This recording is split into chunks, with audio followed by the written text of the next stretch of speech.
Welcome, everyone. Why don't you find a seat, folks? There's plenty of seats up here if you're still looking for more seats.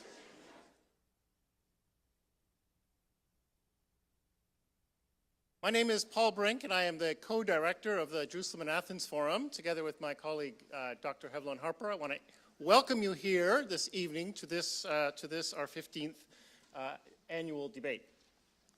My first duty is to invite the two teams out here. Let's give them a hand as they come on in.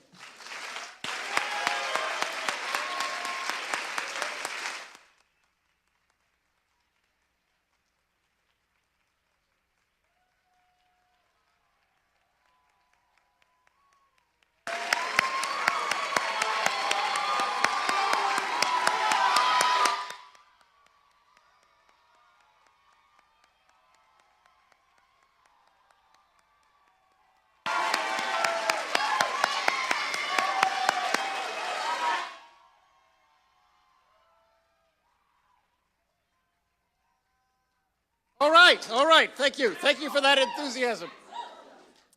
As many of you know, the Jerusalem and Athens Forum annual debate has become something of a tradition here at Gordon. This is our 15th annual debate, each one more exciting than the one before. I have just a few introductory things before we get down to business. For a college like Gordon College, which was established as a missionary training institute, questions concerning the character of Christian missions are vital. Within the larger culture and also within Christian circles, debates continue concerning the appropriateness of missions and evangelism, and also concerning the methods and the means of missions. These are also the types of questions with which JAF is vitally concerned. Our central question, what does Jerusalem have to do with Athens, is in an important sense a question about mission. And so I'm grateful to these students here for agreeing to lead us in this conversation tonight. The resolution to be debated tonight reads as follows: modern models of Christian missions should be discarded as a relic of colonialism. It's important for you all to know that these students have been given this topic, and although by now they may have become experts on it, they did not begin as experts in this field. This is very much the sort of conversation we have regularly in the JAF program, but this isn't a course in missions per se. The students were given this resolution at the end of the fall semester, and they were divided into two groups by Dr. Hevlon Harper and myself, and they've had to do all the research and work on this quite independently. So Professor Hevlon Harper and I will be as surprised and as interested as any of you in what you hear tonight. We've done virtually nothing. So. It's also important to know that they are not arguing for positions that they personally hold. Maybe they do, maybe they don't. Maybe their views have changed over their time researching this debate. But this is meant to be an exercise in oratory and putting the best face on a position.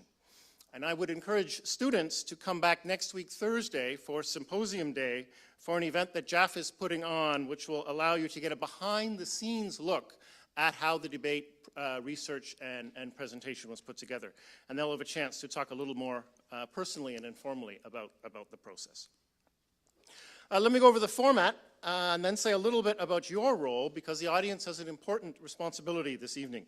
You should have received a handout looking approximately like this, actually exactly like this, and it describes the structure, the formal structure of the debate. There will be an opening statement by the pro team and a rebuttal from the con team, and then this will go on in sequence. Joanna Wells here will be keeping time so that they do not go too long. So once your time is up, you have to exit stage left or stage right. There will be some time for questions from the audience, and so there will be a mic which is floating around. Let me say now that I would ask you who would ask a question to ask a question that is succinct, not a long comment, and direct it to one team or the other. And I'll be moderating the question and answer time. Then there will be even some time for the teams to ask questions of one another, if you think there's something that has not been addressed or you want to weigh in on another point. At the end of the debate, we will ask both teams to leave the room, and then you will all vote on which team has made the most compelling case. And this is very important. We're not asking you to vote on what you actually think about the resolution. Rather, we're asking you to step outside of yourself and consider who has made the most compelling case for their side. And this can be a little challenging. You should not be influenced by other things either, like who's in your dorm or who's on your volleyball team, but rather focus on the quality of the argument. And this is vital. They put a lot of research and effort into their argument, and so they're expecting you all to put in the effort into listening and deciding who has made the best case for their position. Also, I'd ask you all to really listen and be determined to not let yourself be technologically distracted. So please turn off your social media. If you see someone pull out their phone, we're relying on you to appropriately shame them. What are you doing? And after the debate, you can tweet and Twitter to your heart's content. But for now, honor the work that the people here have put into this evening. Shut off everything but your mind. Let me introduce them now. On the affirmative case, we have Ashlyn Gergens, Kaylin Nusser, Isaac Bleeker, Laura Paquette, Maddie Morin, Sarah Welton-Lair, and they are led by Peter Grifoni. On the negative case, we have Caroline Lavoie, Chloe Larson, Katie Steininger, Nora Coombe, Mason Miller, and they are led by Ryan Holbert and Devin Leslie. Okay, this cheering makes me want to remind you, I would encourage you to see this less like a basketball game and more like golf. So as they come up and as they give their statements and as they give their rebuttals, if you could please hold your applause until the very end, and then we will give them a huge hand as they go out, and then once again when we announce the winner. So let me read the resolution one more time, and we'll turn things over to them. Modern models of Christian missions should be discarded as a relic of colonialism. And we begin with the opening statement of the pro team.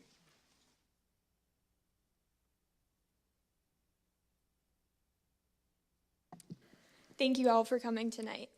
So in the late 700s, Charlemagne, one of the founders of the idea of a Christian colonial empire, was well known for marching thousands of pagan Saxons at a time into the Frisian River at sword point to be baptized, believing that he was building up the kingdom of God.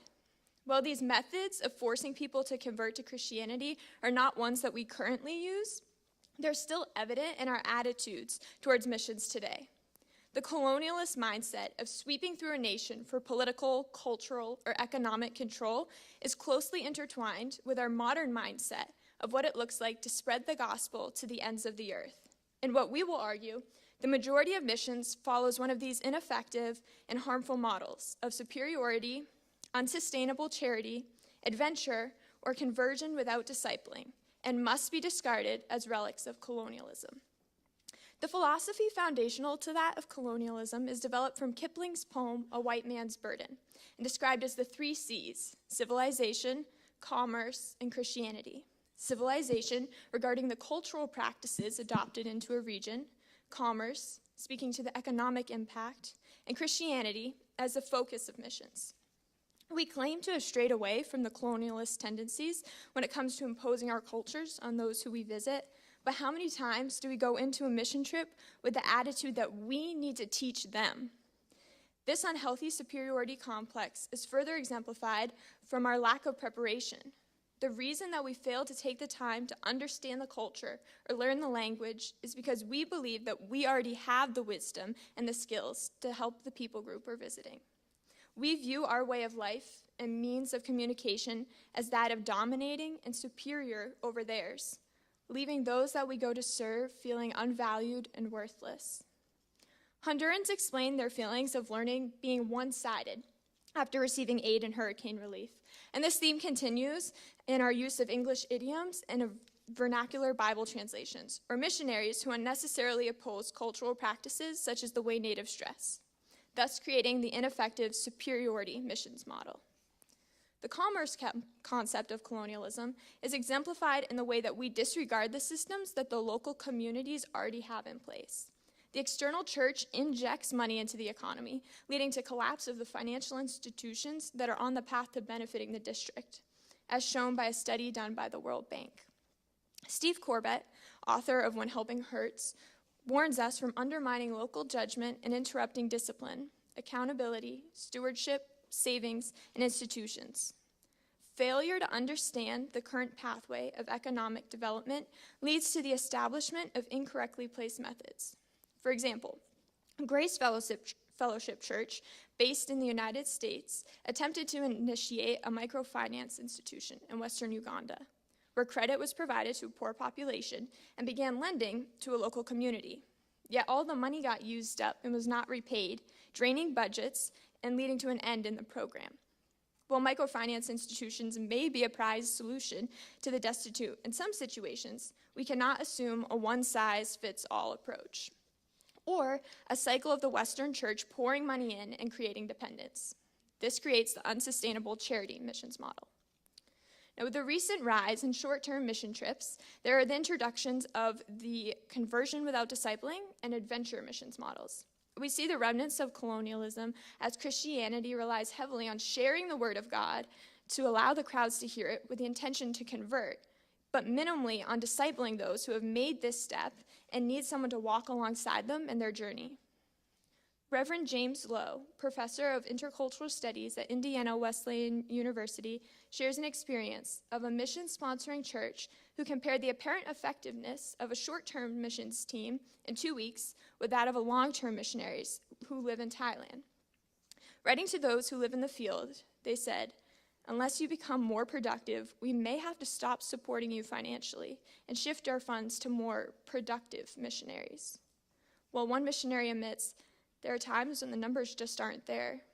During these times, I've been tempted to make up numbers just to ensure that I obtain funds to support the ministry I'm involved in." Hence the conversion without discipling model. And it's not just numbered focus.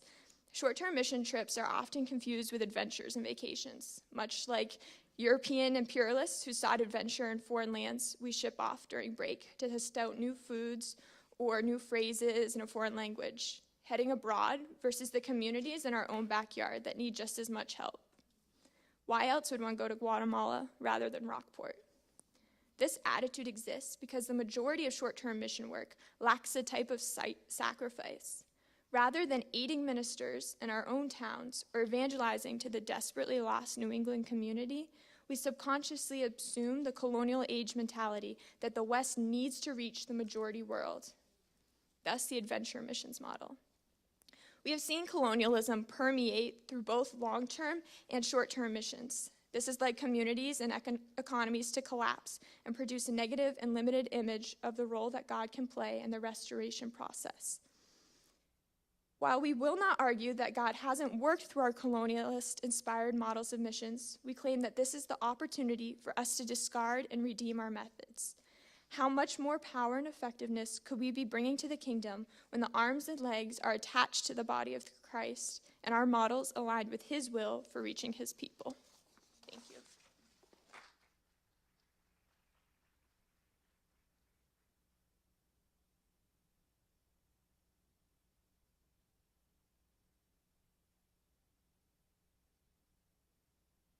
Good evening, everyone, and I'm glad you could join us for this important conversation.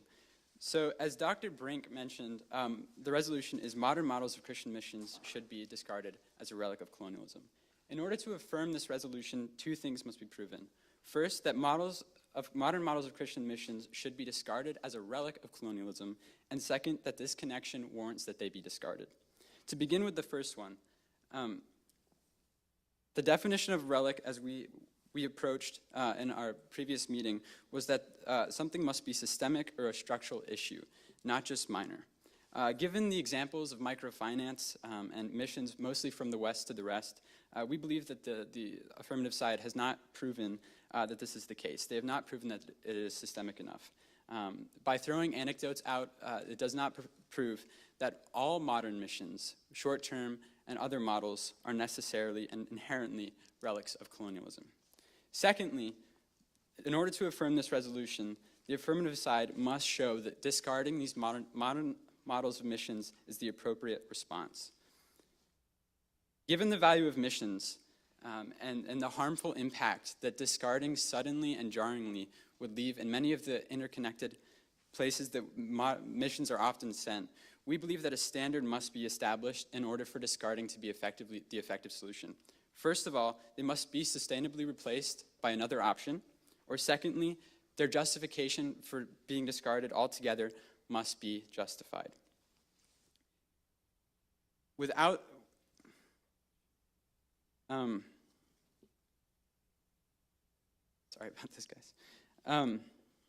Without tying this resolution into the real world, it won't have as much impact as it could.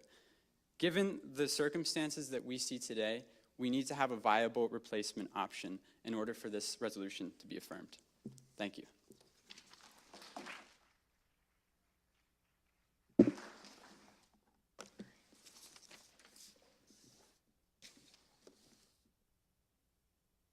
In 1619, the Dutch East India Company began to assert its colonial influence in the southern Indian region, Tamil. At the same time, the Pietistic Reform movement had a new opportunity to establish missionary outreach to the Indian continent, partnering with those in Tamil for the sake of the gospel. Despite the imminent colonial power, Pietistic models of missions combated the tyranny of colonialism and established an early example of successful, culturally inclined missions. They employed the oral indigenous language and worked to deeply understand the local religion and social customs. In this way, their presentation of the gospel message had meaningful expression for the Indian people. Their area of main concern was the establishment of a local indigenous church, and they provided programs to specifically train Tamil clergy and to educate children with the sustainability of the church in mind. These missionaries did not get any direct monetary or military support from the East India Company, and in fact were often barred from entry, so the situation was much more complex than we generally think it was. Ultimately, they placed a great emphasis on cross-cultural understanding and affirmed the dignity of non-Western people in a period that did anything but that. With this in mind, let's move to examining the resolution. It begs a question of value: what ought to be? How should we evaluate modern models of Christian missions in reference to colonialism? Do these models warrant a continuation, or should they be discarded, as the resolution suggests? Without an objective framework within which to ask these questions, there can be no meaningful decision. So to assess missions, we propose the following value or weighing mechanism: the sustainable pursuit of human flourishing. I'm going to say that again: the sustainable pursuit of human flourishing. We briefly define sustainability as mission work that empowers the local church to achieve self-governance, self-propagation, and self-support, as reflected in Paul's early mission journey and the work of Henry Venn, who was one of the foremost Protestant mission strategists in the 19th century and a close ally of the Clapham Circle. Human flourishing, simply put, expects that missions should pursue flourishing holistically, taking into account the mind, body, soul, and environment. This value aligns with the Great Commission found in Matthew 28. Go therefore and make disciples of all nations, baptizing them in the name of the Father, the Son, and the Holy Spirit, and teaching them in all that I commanded you. So we're called not just to go and not just to baptize, but also to teach. It recognizes a necessary long-term, sustainability-focused process of discipleship as integral to human flourishing. Any colonialistic model will not accomplish sustainability and human flourishing, and therefore any model that does reflect our value will not be inherently colonialistic. So from there, we believe that the continuation of modern models of Christian missions is best achieved through our criterion of partnership. Partnership is the primary mechanism by which missions achieve the sustainable pursuit of human flourishing.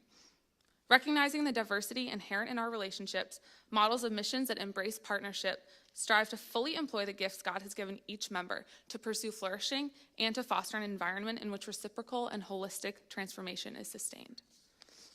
Partnership exists on two dimensions, earthly and spiritual. When we participate in missions, we're joining in partnership with the goers and the hosts and with God. This brings us to the justification we find for negating the resolution. So we're going to present 3 contentions that follow the structure where missions have been, where missions are now, and where missions are going. So, where missions have been. Not all models of missions active today have roots in colonialism, even those models which were practiced at the height of European imperialism, like the model I described at the beginning. Historical and statistical evidence affirms that missionaries were agents in mitigating colonialism and not products of colonialism, as Dr. Robert Woodbury, a specialist on religious, political, and economic development, elucidates in much of his work. Empirical studies have consistently suggested that former British colonies are today more democratic and have lower levels of corruption than former colonies of other nations. But Woodbury's research demonstrates, he says, that this effect disappears after we control for the prevalence of Protestant missionaries. In fact, statistically speaking, the historical prevalence of Protestant missionaries seems to explain about 50% of the variation. As for where missions are today, trends within the missionary space are indicating that current models of missions are separating even further from colonialist tendencies. The most prevalent modern perspectives of missions embrace doing with rather than doing for. Though facing challenges of their own, missions have emphasized relational and collaborative approaches to promote holistic flourishing. Additionally, the shift of the church to the global south is transforming the nature of missional work as the demographic of missionaries and mission-sending countries transforms with that shift. For example, 6 of the 10 nations that send the most missionaries per million church members are non-Western. And in 2010, the United States actually received more missionaries than any other country in the world. And when looking to where missions are headed, we need to consider the impact that affirming the resolution would have. Discarding current models of missions is reckless. This is not to say that missions are flawed as they stand today, or are not flawed, but continued reform is absolutely preferable to discarding all models of missions in practice. This conversation about the praxis of missions is one that deserves attention, and it's a privilege to facilitate this conversation with you all today. We hope that you recognize that the most constructive conversation that we can have about missions is not one that affirms the discardment of missions, but one that is founded on Christ-centered care for our neighbors through the continued betterment of the models that we have today. Thank you.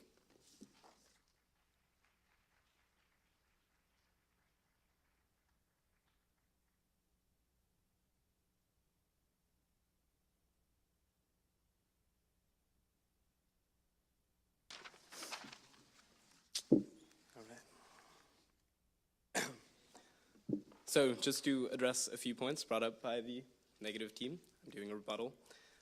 You mentioned that we have to argue that all modern missions are relics of colonialism in order to confirm the affirmative case.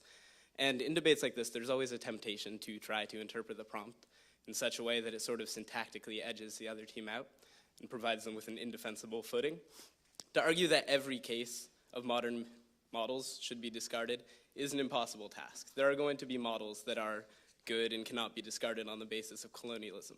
That's why we've interpreted the implied qualifier in this prompt to imply that there are most modern models tainted by colonialism as a more arguable prompt for us to approach tonight, and so hopefully something that can be more edifying to you all in our debate. Secondly, you argued that we did not systematically describe the effects of colonialism in missions, and that we only used individual cases. I would also like to point out that your individual case of colonialism is by no means the norm for colonial missions. For example, John Eliot, in his missions to convert the Indians, committed a grave deal of heinous crimes that were described by Roger Williams as treachery and discrimination, I believe, to convert them.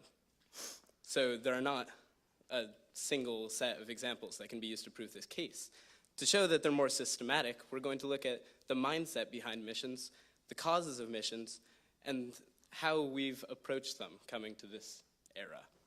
I'd like to point out that colonial missions during that time had a perspective of being superior, and while we've had a great deal of reaction against that in the Christian community, we still adopt a mindset that the inhabitants of the lands we are missioning to are like pitiful victims that we are attempting to save, and that is also a mindset of superiority.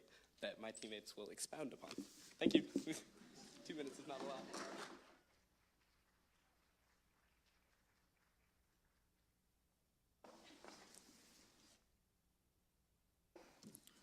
One moment.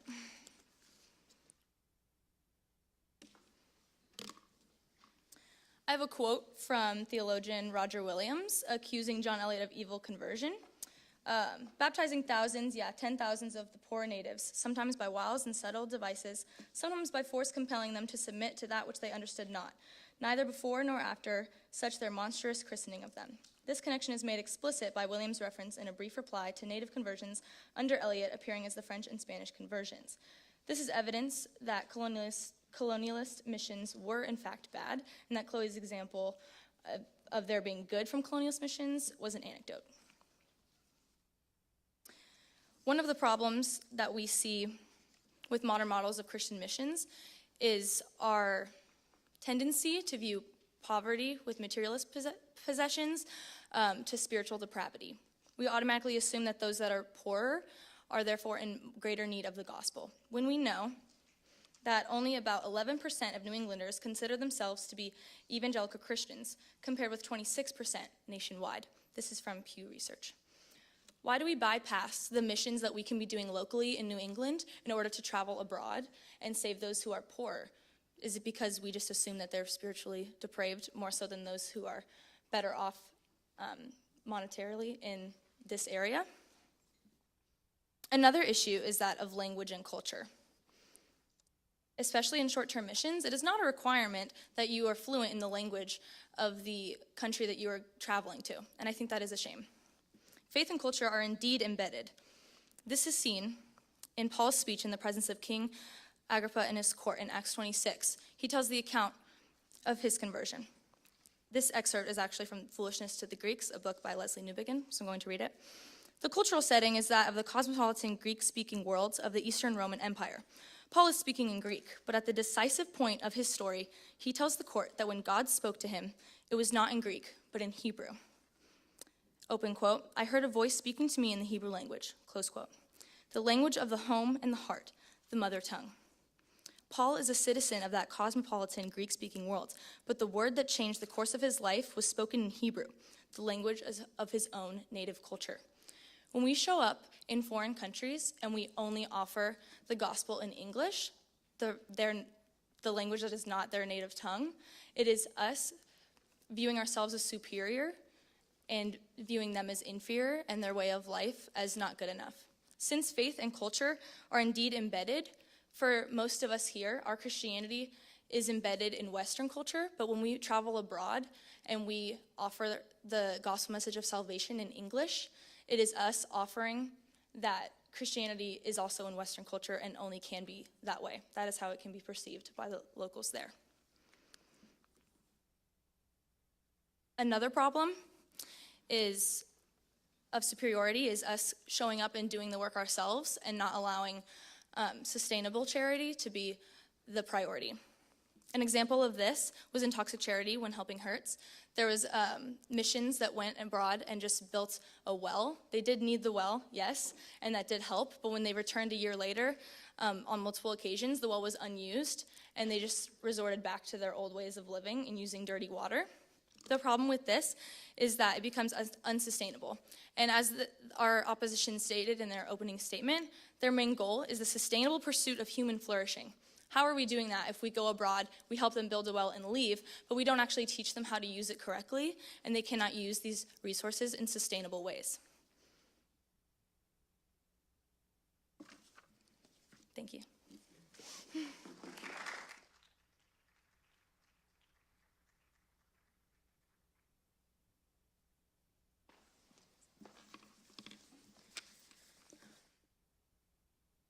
Thank you for joining us tonight.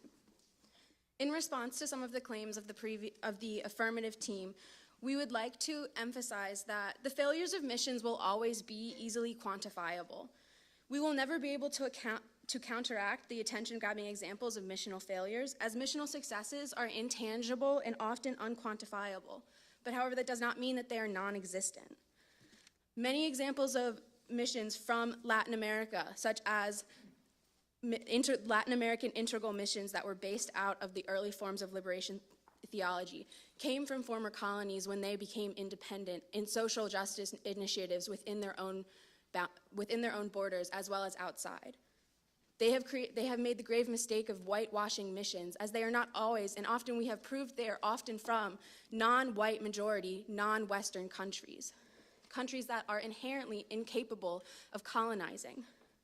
Many of the missions nowadays are hugely focused on translation, as many missionaries believe that the biggest way to connect with those who they're working with is through their native tongue, to show respect to the culture and the tongue, as is shown in Wycliffe, the largest Bible translation organization in the world. To their claim of why would you go to Guatemala when you could go to Rockport, who says that they are mutually exclusive? YouthWorks is one of the largest Christian missions organizations. They have 45,000 partnerships around the U.S., and they are committed to approaching communities with humility and a willingness to partner in the work God is already doing and learning from those already there. That is a direct quote from their website. It's easier to be against something than it is to be for something. So I ask you to consider this question. The Affirmative team has made their case against missions, but what are they for? What is the future of Christianity if we discard all missions as the resolution, all or the majority of missions, as the resolution asks? Thank you.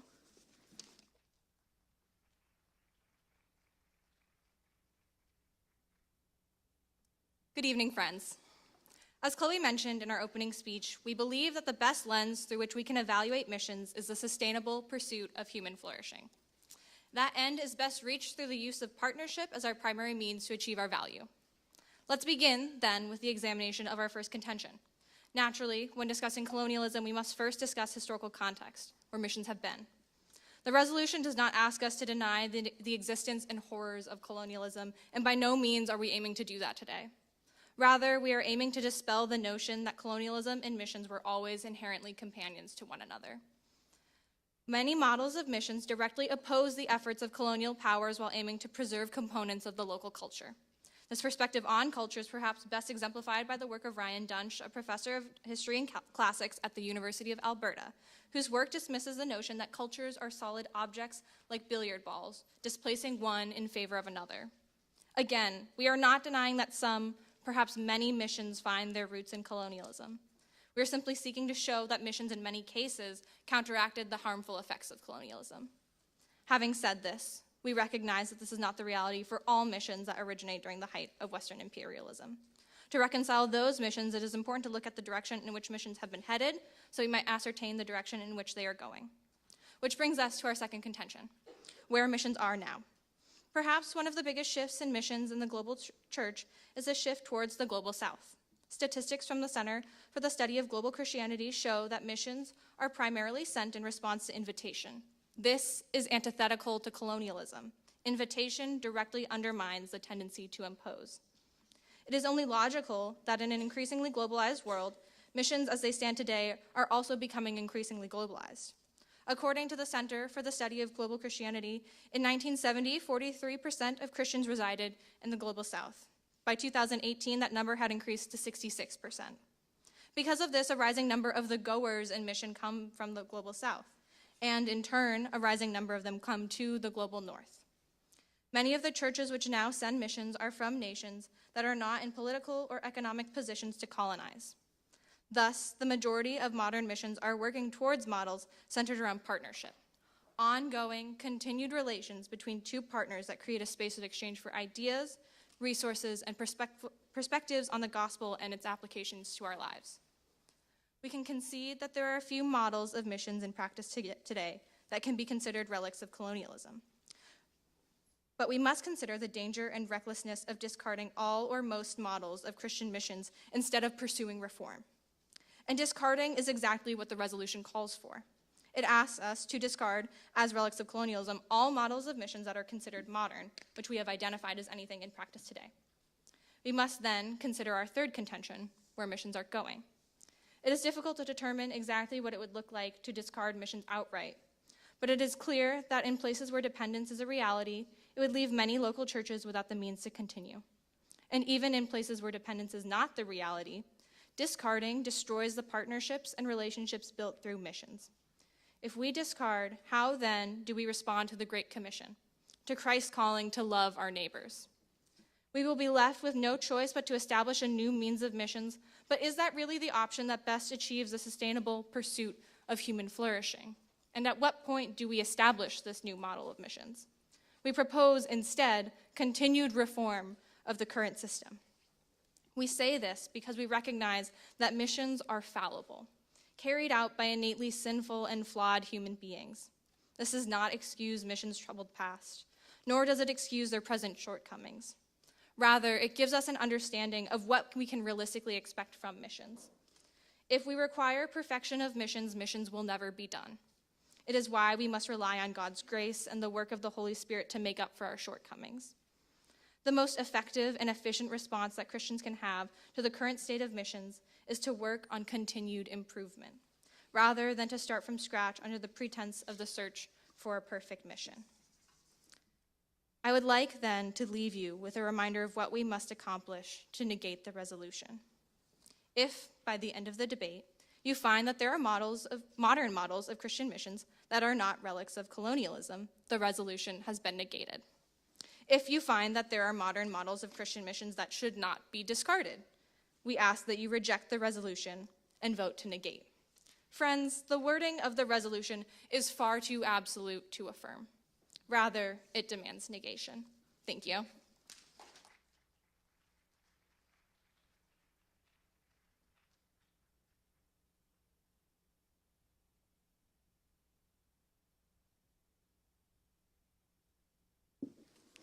Hello.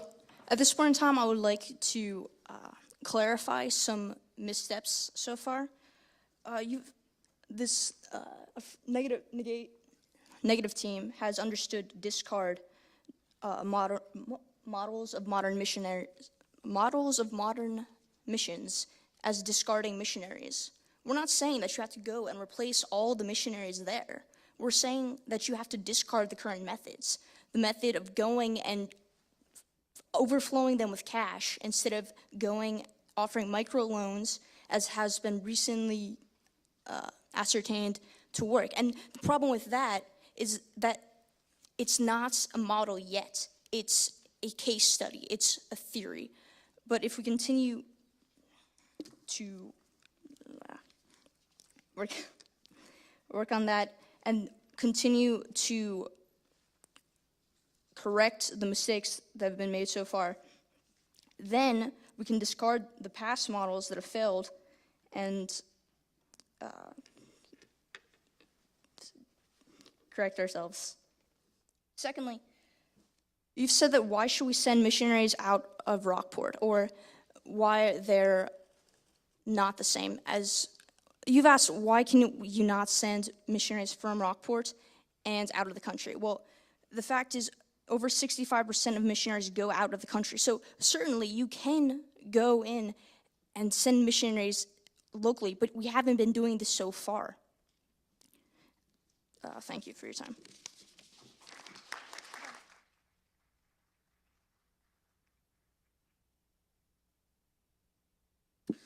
All right, we now have some time for Q&A from the audience, and you are welcome to raise your hands and be recognized. There is a traveling mic here, and just to remind you, we are looking for specific, relatively succinct questions asked to one team or the other. We're going to try to get questions directed towards both teams. And if you could, please also introduce yourself very briefly when you stand up. I'm Gabe Pakovich. This is a question for the pro side.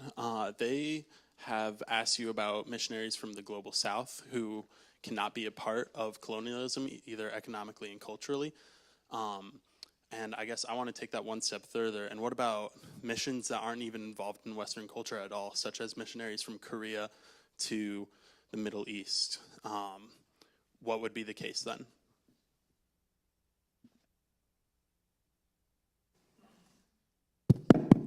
Hi. That's a great question, Gabe. We didn't get to talk about that one yet, and that's a good point. So there are a great deal of missions that originate not from the US or even from the West. However, it's important to recognize that the largest populations of missions still come from the West, and from the US, in fact, is the largest exporter of missionaries. So we have a great deal of influence on other countries' missions, as well as many of those countries send missionaries to the US to be trained here and to practice being missionaries here. So the West still has this pretty ubiquitous influence on missions where the relics of colonialism can, in a sense, be passed on. I would just like to add that the debate, or the prompt, thank you, the resolution specifically asks us to, or we have interpreted it as the majority of all modern missions, and so because the U.S. is the primary actor in that, we're okay with, admitting that there are good models and, that those exist, but however, they're not the majority, the U.S. is, and obviously that is steeped in colonialism.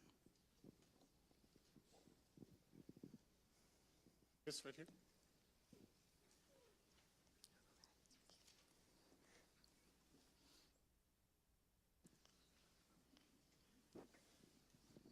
Thank you. Hi, my name is Davis. I'm a JAF alum from 2 years ago. Question for the negative team.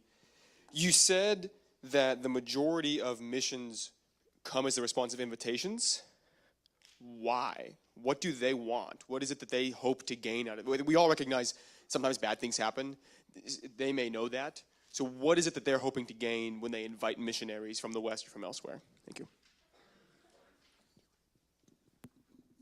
Thanks for the question. I think it's, first of all, important to recognize that globalization is an increasing phenomenon in the world, and therefore, when non-Western missionaries or non-Western countries meet with Western missionaries and Western citizens, then they're exchanging information, knowledge, skills.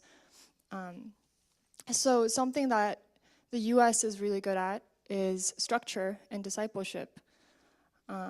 The U.S. has amazing discipleship efforts seen through youth groups and VBS and different church structures. Partners outside the U.S. are amazing at evangelistic efforts, spreading the gospel. Their churches are growing rapidly. However, they have a need for structure to continue the discipleship of their people. So, as an example, a country in Latin America, a survey showed that 90% of the churches had an evangelism program, but only 29% had a discipleship program. So that is one way that skills can be exchanged.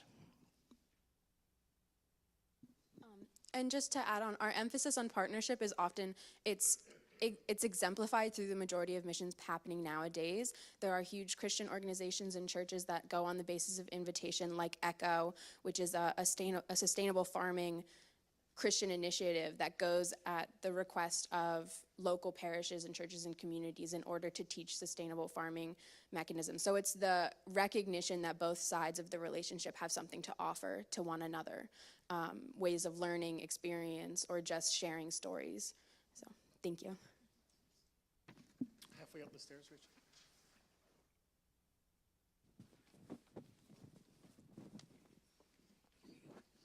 Hi, my question's for the negative case. For your follow-up statement, you did comment on the absoluteness of the resolution. However, the definition you gave for missions, you have conceded that there's a variety of different models. Therefore, how do you reconcile the fact that part of your statement is relative and then the other part is absolute? So what we're talking about there is the absoluteness of the statement and the reference to the word modern, which our two groups together defined it as anything in practice today. So by saying modern models of Christian missions should be discarded as a relic of colonialism is acknowledging that all should be discarded because they're all in practice today. So in terms of why we are acknowledging the different levels of missions, we're talking by first acknowledging that yes, some missions have roots in colonialistic past. And some missions have roots in them now, some of the ongoing ones still have that. But in order to affirm the resolution, you have to affirm it in its entirety, but in order to negate a resolution, you only need to negate parts of it in order for it to be negative. if that answers your question.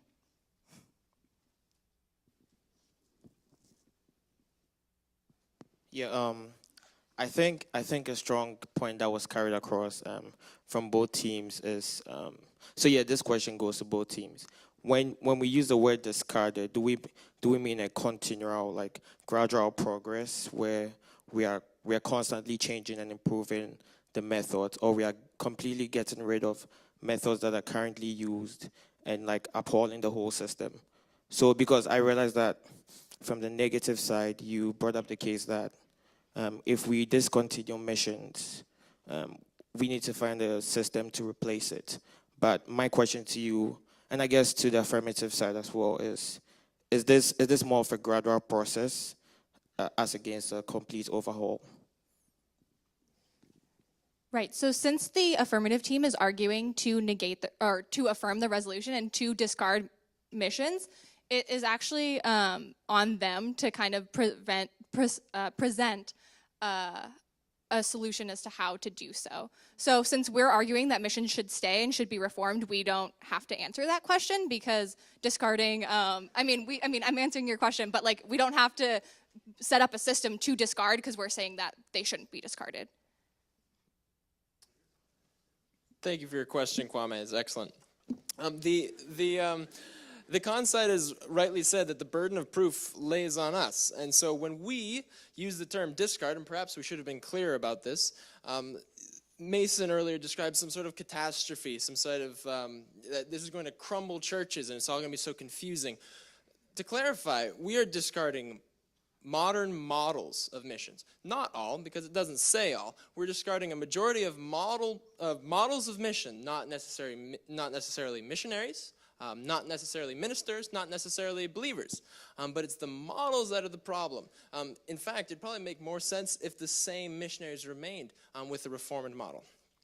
However, this resolution is not proved necessarily by an alternative. It's true that there should be an alternative, but that's a whole other discussion to decide exactly what the solution for this problem is.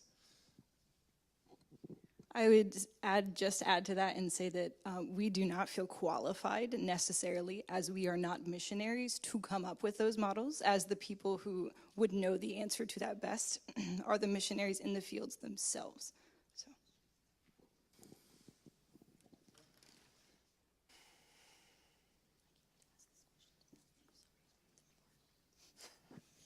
Hi, my name is Levi Stresbeck. So given that the Apostle Paul was involved in a number of short-term missions and did bring money to a bunch of churches, how do you reconcile this with your position?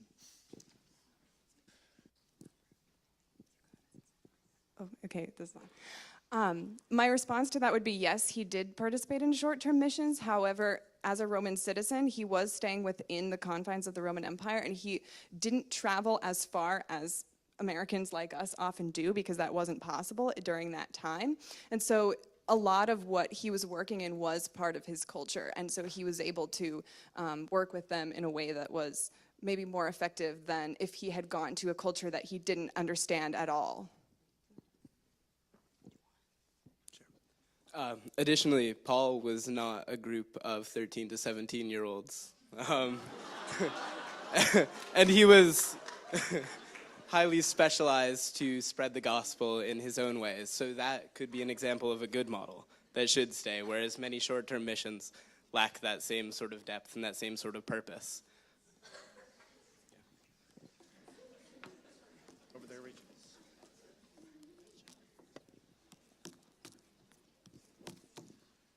Okay, this question is for both teams. So the negative case, you said that the U.S. is the biggest importer of missions, and the affirmative case says that the U.S. is the biggest exporter of missions. I think that you're both right, but my question is either if you have research on how many of the U.S. exported mission teams are imported in the U.S. So how many of U.S. missions are within the U.S., which would challenge the superiority and the adventure and other things that you've brought up about why missions are colonial relics. I can start. Our statistic about the U.S. being the largest exporter of missions was about U.S. natives. So it didn't include missionaries that were studying here and then traveled to another country. It was only ones that grew up here and are U.S. citizens. Thanks. Answer your question? Okay. Do you want me to? Yeah. What about U.S. native missionaries who go to other places in the U.S. for short-term missions? Oh, that doesn't count as an export of missions, are you saying? Or But it should count in a tally. Sorry. okay, it wasn't in our statistic. They're the largest exporter of missions, not including within the U.S.'s borders. Okay.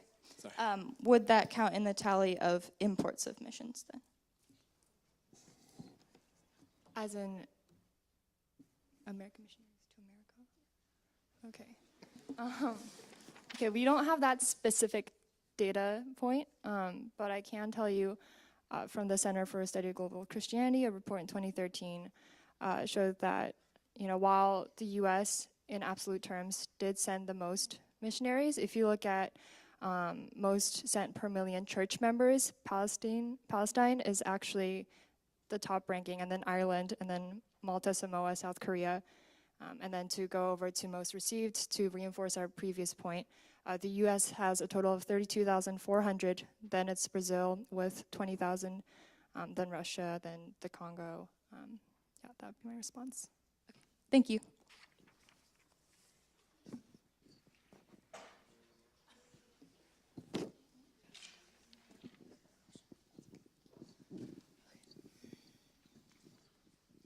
Hi, I'm Jonathan Chandra, JAF alum from a couple years ago.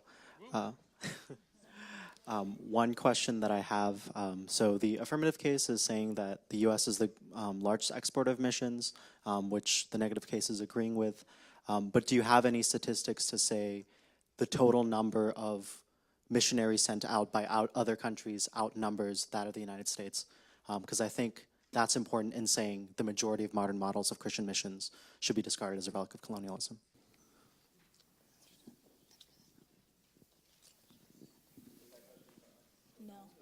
No, it's fine. Hello, thanks for your question. So based on this report that Nara was referencing earlier from the Center for Study of Global Christianity, so the United States does send a total of 127,000 missionaries a year. But if you add up even the number of missionaries sent by the next 8 countries in the top 10, I'm not the best at mental math, but it looks at a glance like it exceeds 127,000. Does that answer your question? Okay, great. What?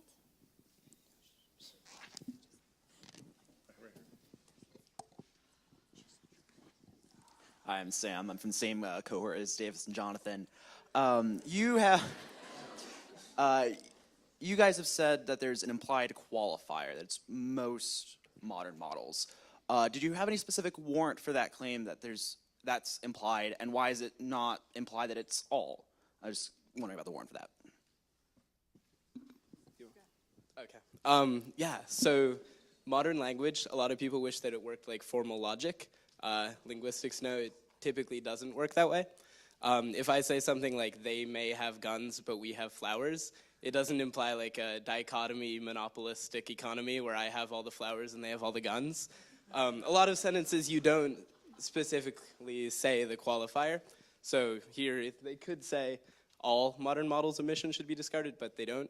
So a reasonable assumption, most linguists agree, is to assume it's a significant proportion of the ones you can reasonably encounter, to say. It's also worth pointing out that if the con side is willing to lay all the burden of proof upon us, then it seems fair that they should not be able to tell us what we mean, whether we mean all or whether we mean mostly. We have time for maybe 2 more questions. Rachel, there's Joshua over there.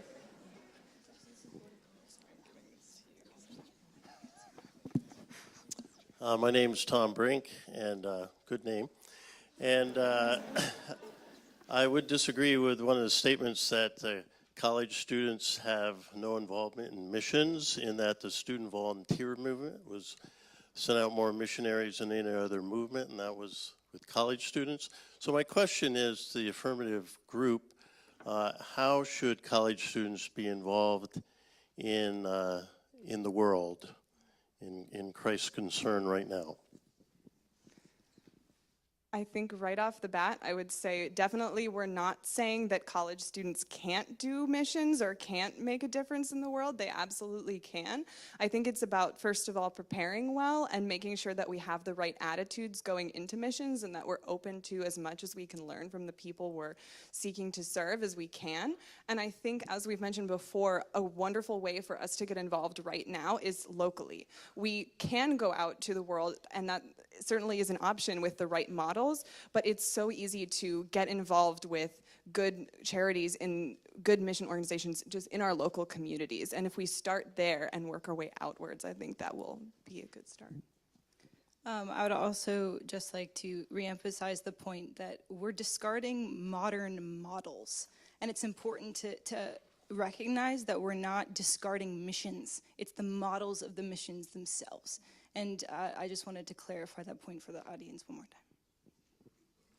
Josh, and then Emiko as our last two questions.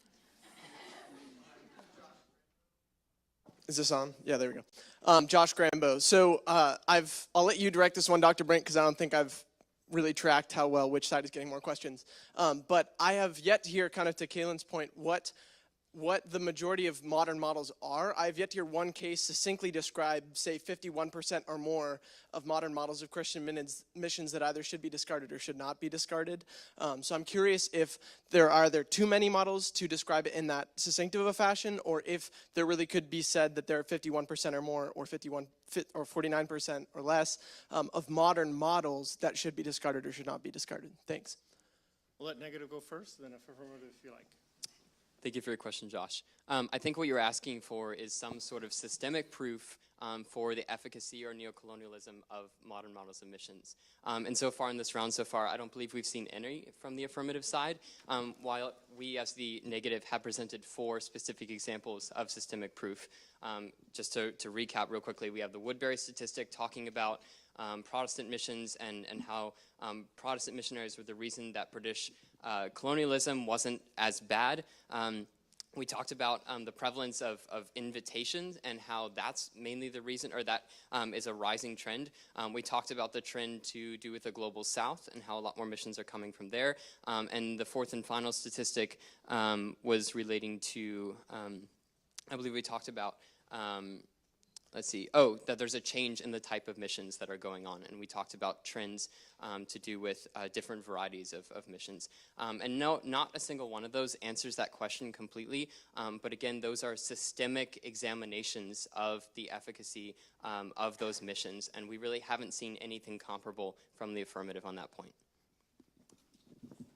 Okay, so we have used some statistics. I don't know if you guys have been listening. But additionally, I'd like to point out some of the models that we've been evidencing. One of the interesting things is that earlier, our opponents threw out some statistics on the U.S. sending out missions that actually failed to include short-term missions, which is one of the most important modern models.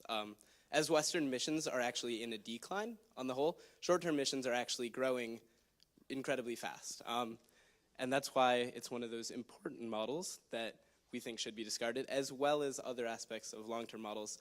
One of the statistics on short-term missions is that there are likely about 2 million trips that involve 13 to 17-year-olds every year.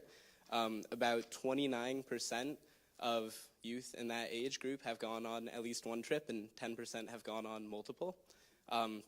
It's a huge proportion of missions being sent out. It's funding rivals that of long-term missions even, though that might be hard to believe. And I think we expressed earlier that we find those missions to be fundamentally rooted in some of the superiority and heavy-handed methods of colonialism. Emiko. Hi, thanks so much. You all are doing a great job, and I think we've all appreciated it so far. So I have a question for the negative case. So in my mind, and please clarify if I'm wrong here, most modern models of Christian missions are for evangelical or like financial development purposes. That might be a big claim of which I'm off base. But if we're going with that, outside of cases in which missionaries are going to unreached people groups, so in the cases where there are already churches in the country or area, and outside of cases where it's like maybe a church that's working through a development organization who like has the skills and long or short-term will or manpower to get that done effectively. I'm curious as to why modern models of Christian missions should keep going.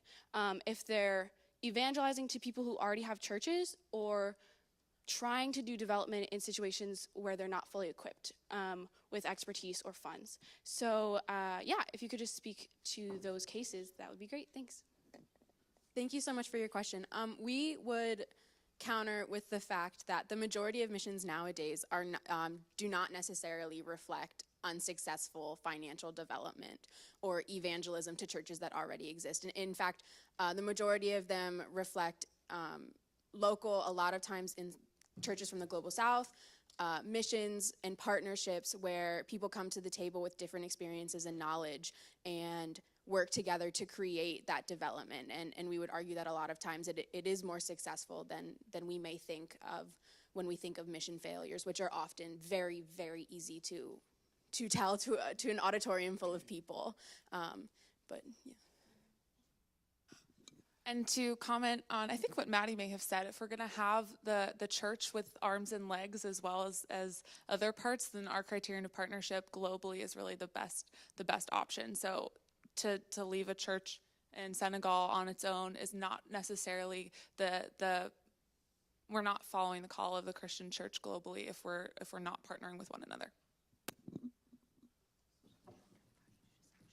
I just wanted to give a couple specific examples of churches that are locally founded. KICC in Hackney, London is the largest church in London, founded by a Nigerian. They have about 20,000 people. They minister to worshipers from 46 nations. Kensington Temple, London, it's a Pentecostal church, very big church as well, 2,500 people. British pastor, George Jeffreys, who lived a lot of his life in Kenya, and they have an international congregation of over 110 nationalities. All right, we will now give the two teams a few minutes to calmly and lovingly ask questions of each other. So we'll give them 5 minutes, and we'll start with this side. I got this. Hello. So Nara was mentioning earlier how the U.S. is really good at discipleship, but then you also, and like doing youth groups, etc. And then you brought up that there was a stat where like there's 29% discipleship programs versus another stat which was higher than that about like the church or something. My question is, if there's so much little discipleship going on in foreign countries, isn't that then proof of the problems with current models of missions? And if the majority of now, like of modern models of missions is short term, can we really be doing effective discipleship strictly through short term missions? Can you really disciple people truly if you're there for a week and then you leave? Thanks, Ashlyn. So I think there's two assumptions in that, but I'll respond to the first one is, can discipleship happen through short term missions? I do have a specific example of, let's see, it's actually pretty local. It's at Gordon. So DML and Dr. I'm not name dropping, I promise. And Dr. Darko went to Ghana for 2 main leadership programs for church leaders, and they developed leadership conferences for a week, and they provided skills, resources, and structure to provide tools. These are things that can be given in a conference setting, and I feel like it's almost more imposing to just stay there and continually train when it's about transferring skills and then letting people be empowered and carry out those skills on their own. Another thing I would like to say is this assumes that discipling happens through short-term missions. I would argue that there are such things as long-term missions as well, And yeah, I think that's all. No, they get to ask questions. So throughout not only the question and answer time, but your own arguments, you have distinguished between models of missions and missions, and that some missions can be good, but they don't reflect models of missions, or that we should keep missionaries, but get rid of models of missions. And I would ask, what does that mean? How then do missionaries that you have proposed stay there once we discard of models of missions? How do they stay there in a non-hurtful way when, in fact, discarding total abandonment of the modern models of Christian missions, which in the definitions that our teams have agreed on means the majority or all of missions? How do you propose a model of mission that is not damaging after complete abandonment? Thank you. We'd like to emphasize again that the majority is not all. And so therefore we are not just leaving them out to dry. We are not just leaving them without their good established models that they have. You know, what's working, we want to continue to let them do and to work. However, it would require difficult practices to take place. It would require, pulling people out, and we're not saying that is ideal, but if there are better models in place, then we want to do that as well. And we do not think that it is a fallacy to say that we can leave missionaries in the field, because we're not discarding all, we are discarding the majority. I have a follow-up. We're going to have them ask a question now. Okay. I forget exactly the statistics you guys use, so perhaps you can remind us. But you said something to the effect that a large number of missionaries are invited to the communities that they minister to. However, you also said in response to a question that they're frequently going to communities where there are no churches. And that seems unlikely to me, seeing as I assume that churches would be inviting these missionaries.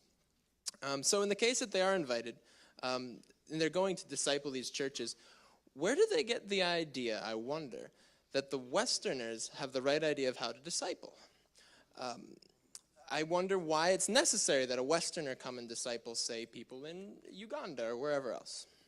So we didn't say that they're going majority to places with no churches. We actually said that oftentimes there's going in partnership with local churches. So that's not what we said.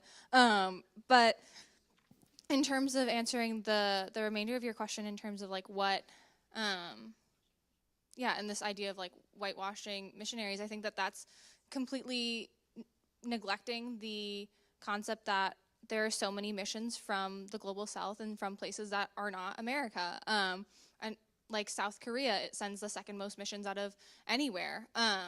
And the largest church in the Ukraine, I believe, was planted by a Nigerian. So these ideas that that missions is this inherently white thing is just not true, and it's not reflective of what missions are today. So, another question from this side?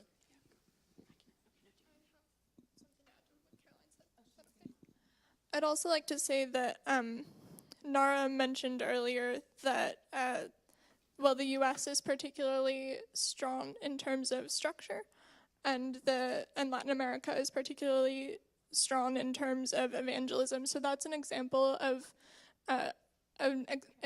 like transfer of skills and where that would be useful. So it's not always places outside of the Western world that are gaining skills from Western missionaries. It's an exchange of equal partners and equal missionaries. Thanks. Second question from this side. So going back a little bit to my follow-up. So you've argued that it's not necessarily all, it's the majority. However, as we have stated in our statistics, the U.S. is still the biggest exporter of missionaries. So if you argue that if those are colonialistic or neo-colonialistic, and that is a large amount, if that's the majority, you're still leaving a minority which are good. And how do you then, if you're leaving missionaries there with no models or the minority of models there that you have chosen to leave? How then do you prevent this vacuum that you take these missions, these models away? I'm so sorry. You abandon these models, you leave these missionaries, you leave them with a minority of models that are considered good, which have no proof that they are necessarily transferable to the context and the community that you're in. How then do you prevent the damage that you have claimed that the majority of missions creates? I completely agree with you that in a minority of cases, such as in missions sent out from other countries besides the US, they are using good models, and I think we're all agreeing with that. But because we are speaking of the majority, I think it is fair to speak about the US.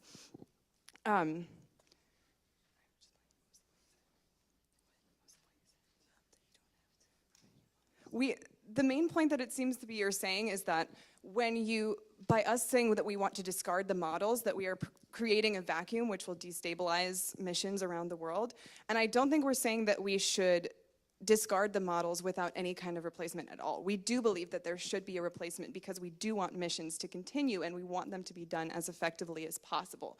And so we do need new models. But the problem is that we aren't the people who have the experience in the field, and so we don't necessarily know the best ways. We have ideas about ways that we can move forward, and I believe that there are ways to move forward that will actually create a mission culture that is far more effective, far more beneficial to the world as a whole, and that will not impose our cultural values on other nations. I would just say furthermore that in order to agree with this prompt, I do not believe that you have to say that there are explicit models in place that we have to provide for you in order to agree with the prompt generally. Another question from this side? I just had a question about the statement that you guys expressed earlier. You said that the North is good at structure and the South is good at evangelism. I was wondering if you had any statistics to back that up, and also if you have considered, I guess I have to word this as a question, that perhaps a lot of that influence or that perspective comes from the fact that we view passion of like the Holy Spirit as more rooted in these sort of native cultures, while we view ourselves as more intellectual, and have created this artificial split between the roles of the global North and South, rather than treating them as an equal brother and sister in the faith. I would argue that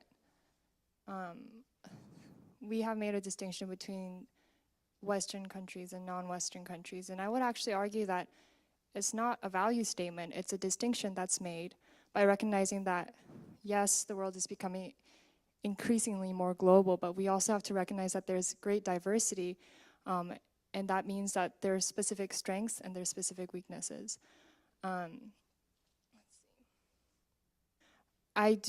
My biggest statistic was that the 90% of the churches with evangelism program, 29% with the discipleship program.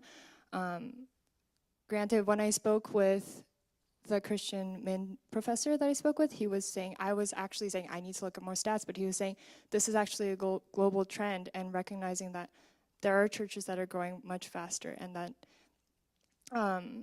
that the U.S. does have a history of more structure and discipleship, and I don't think that's necessarily a Western thing. I think it's the fact that in America, churches have also been very big, and it's almost like a business where they have to be structurally smart and effective in how they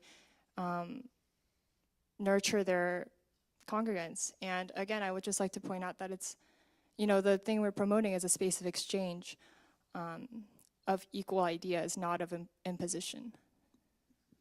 Also, just to clarify, we're not arguing that the global North as a whole is better at structure and the global South as a whole is better at evangelism. This is just specifically the US and a few countries in Latin America.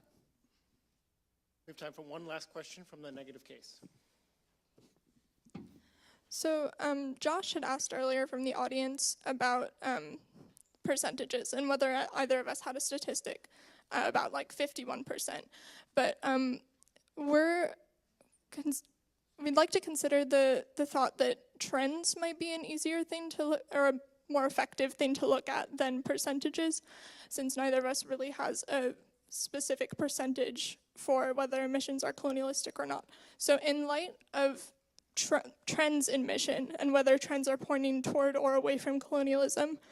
I'd like to say your arguments have primarily focused on Western short-term missions, and I'd like to know how you would respond to statistical evidence that the center of gravity of mission is moving towards the global south.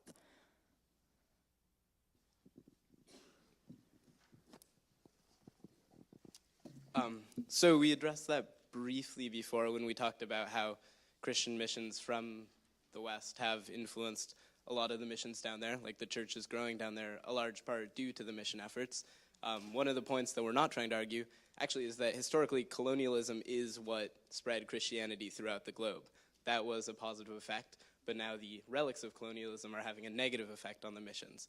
So while many of these southern global churches are now providing the world with a great deal of missions, they're still influenced by that colonialistic perspective that we gave them to inherit in the first place. We move now to our closing statements, and let's begin with the pro side.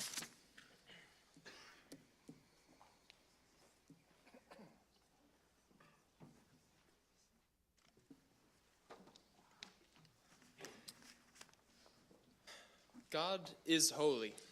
So is his commandment to go and make disciples of all nations, baptizing them in the name of the Father and of the Son and of the Holy Spirit, and teaching them to obey everything Jesus has commanded. This duty is sacred. Therefore, as Christians, we must not turn a blind eye to the corrupting residue of colonialism in missions today.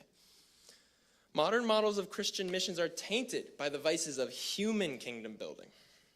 Short-term mission trips, perhaps the most modern model of missions, is confused with adventure and vacation. Even though those with the best intentions generally take up roles of service in foreign communities, which would be better served by native believers rather than Westerners. All the while, our own local ministries struggle to find aid. The majority of long-term mission models also need to be discarded. Too many Christian missions involve mindless giving, which damages local economies. Some cause foreign churches to rely on Western capital and labor rather than local resources and indigenous agents. Others westernize as much as they Christianize, targeting cultural practices that are not necessarily a problem for the gospel. We have not articulated a comprehensive plan on how to fix missions. That is a conversation for another day. Instead, we aim to convince you that colonialism and its ideas still corrupt mission, and something needs to be done about it. I will, however, reference one hopeful prescription. Jehovah Jireh Church in the Philippines has developed a saving and credit association where each member gives 20 cents a week to be distributed for small interest-bearing loans to members of the church, in addition to a 5-cent donation to the emergency fund. Such savings and credit associations require the native people to have a personal investment in the thriving of their communities rather than stockpiles of clumsy and ill-used Western capital. This is an example of our vision for missions. In the case of the Philippines, the locals, who are by no means more spiritually desperate simply because they are more materially destitute, pool their own resources. They meet each other's needs as a local church. In this way, they own their faith and works rather than relying on Westerners. We want to replace the discarded colonial relics, which we have already condemned, with more pure biblical methods of ministry. It is with such a faith in God's faithfulness and redeeming power that we can confidently say, let us discard these flawed models. God will be with us as we return to better methods. I realize that our discussion today of missions will likely cause pain and frustration to many. I suspect most of you were instantly inclined to disagree with our resolution. After all, many in the Gordon community have experienced doing missions, especially short-term missions, towards which we have been so harsh. However, I implore you, do not allow your minds to be made up by feelings of defensiveness. Consider earnestly these problems we've brought up. My teammates also have gone on missions trips. I myself have participated in 6 to Guatemala. Even though these trips did some good, when they are examined honestly, our resolution stands. Consider this. Our resolution is a resolution of hope. Our God is a God who redeems. As the Apostle Paul writes in 2 Corinthians 5:17, therefore, if anyone is in Christ, he is a new creation. The old has passed away. Behold, the new has come. Just as God has discarded our sinful natures, he has redeemed us, allowing us to participate in the divine nature. Our resolution is not that all modern models are corrupt. Our resolution is not that we should stop doing missions. Our resolution is that we, by the power of God in us, should redeem missions. Thank you.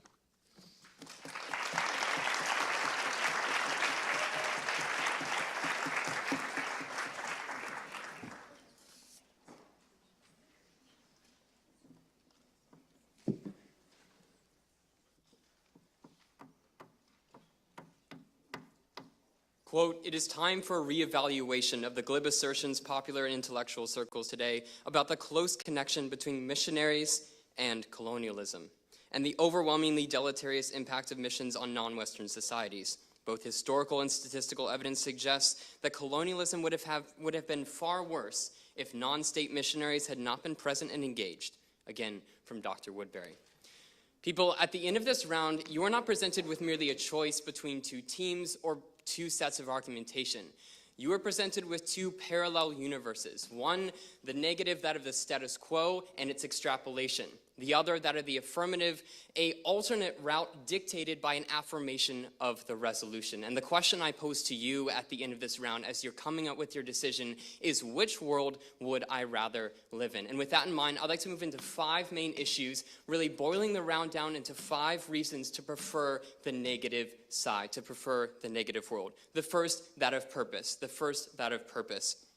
At the beginning of our speech, Chloe talked about the pursuit of human flourishing in a sustainable manner. Now, we believe this is incredibly important, and the affirmative essentially left this uncontested. They agreed that this is a worthy goal. But what they did not do is follow up with an alternative solution to the pursuit of this end. If this is the purpose of this debate round, if this is the end, if this is the reference point by which we're making this decision about the resolution, then how exactly has the affirmative team given you an alternative solution? I would argue that they have not at all. The second main voting issue, that of partnership, also really went uncontested. We talked about how this partnership is really intrinsic to the Great Commission, and it is absolutely vital that we go and partner with other communities and that other communities be allowed to partner with us. The affirmative, again, has provided no significant mechanism for this to continue in the status quo, and I'll be talking about this a little bit more in a second. But now I'd like to move to 3 resolutional burdens, essentially 3 things that the affirmative would have to have held up in order to warrant an affirmative ballot. Any one of these, if not upheld, warrants a negative vote. The first, you can tag as in their entirety. Essentially, the affirmative needs to have proved that we need to kind of discard these missions in their entirety. Now, I absolutely agree. This doesn't mean you have to go through and discard every single model. However, it means that they need to have proven a majority of these missions models. And again, we talked about in cross-examination how there was really no systemic stats provided on behalf of the affirmative. The only concrete example they've actually given us is that of short-term missions out of the U.S. So I'd like to address that real quickly. Even if we just assumed, for the sake of argument, that all short-term missions coming out of the U.S. are absolutely deleterious and neo-colonialistic at their fundamental core, even if we assume that, and the affirmative won that point, they would have still not come anywhere near close to proving the resolution.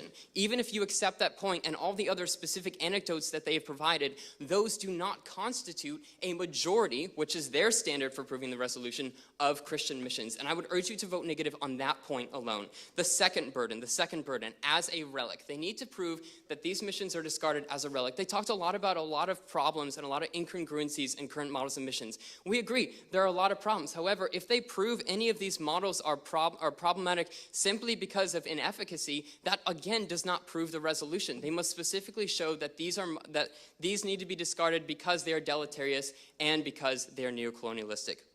The third main voting issue, or the third, resolutional burden, is talking about how will they be replaced? And I think this is the most important argument in this round. Now, Peter got up here and he basically said, well, we don't really need to address this. That's a conversation for another time. I would absolutely disagree. If we're going to be discarding these models, if we, as their standard provides, are going to discard the majority of models, then where are the other models going to come from? They have simply gone up and criticized a variety of anecdotes, one mere case of microfinance failure, and then all these short-term missions coming out of the United States and said, well, we need to get rid of those.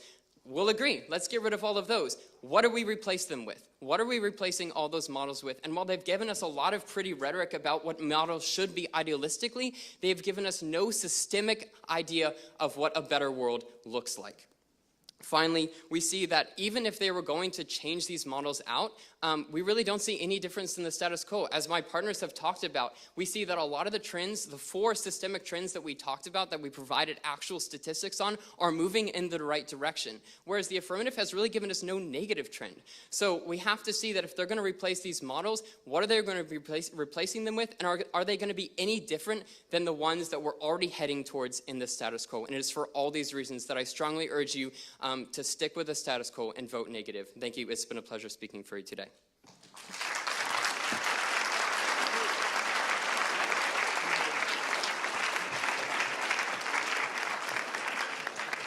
Now, I am now going to invite both of our excellent teams to step out for just a few minutes. Let's give them a hand as they do.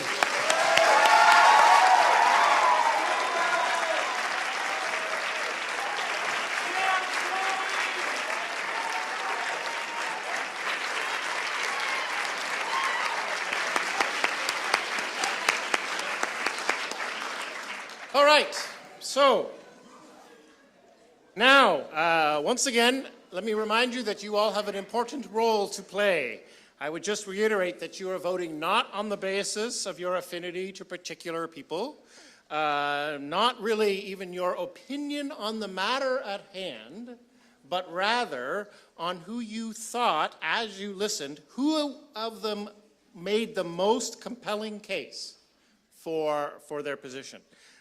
So think about it. Don't be swayed by the people sitting around you and who puts hands up and who doesn't. Rather, make your own decision based on the arguments as you heard them. And then if you raise your hands high, we have several counters ready to do the math. So I'm going to start with the affirmative team. If you believe the affirmative team made the most compelling case, please raise your hand and keep it high.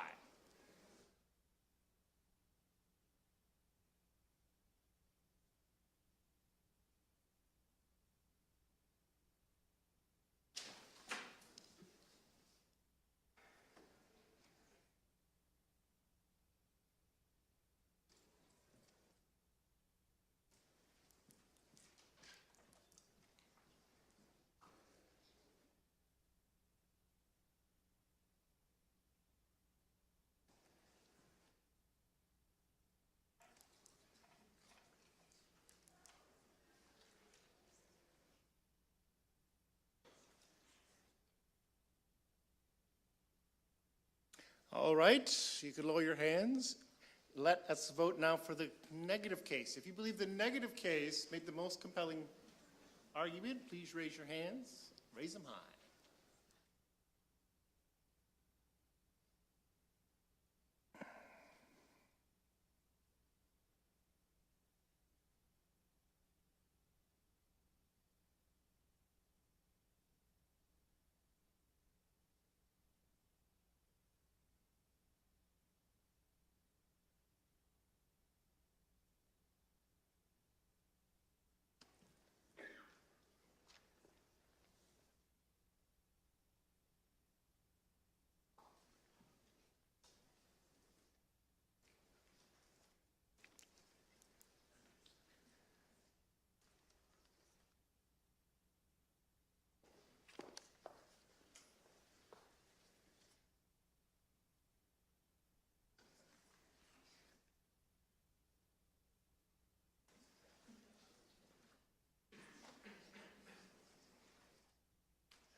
I want to invite them back in. Let's give them all a big hand as they make their way in.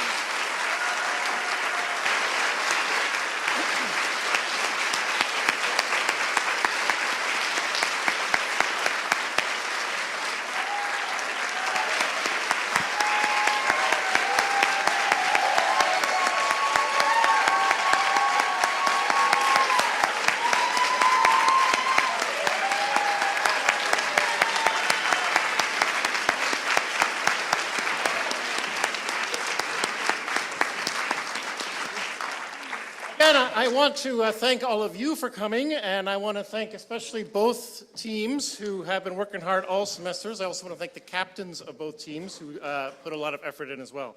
Both teams put in a tremendous amount of work in terms of research and interviewing faculty and so on.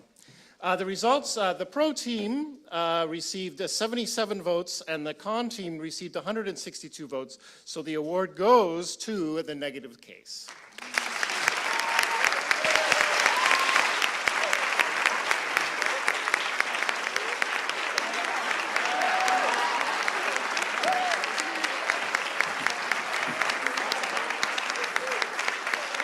You are dismissed. There's chapel credit people up there.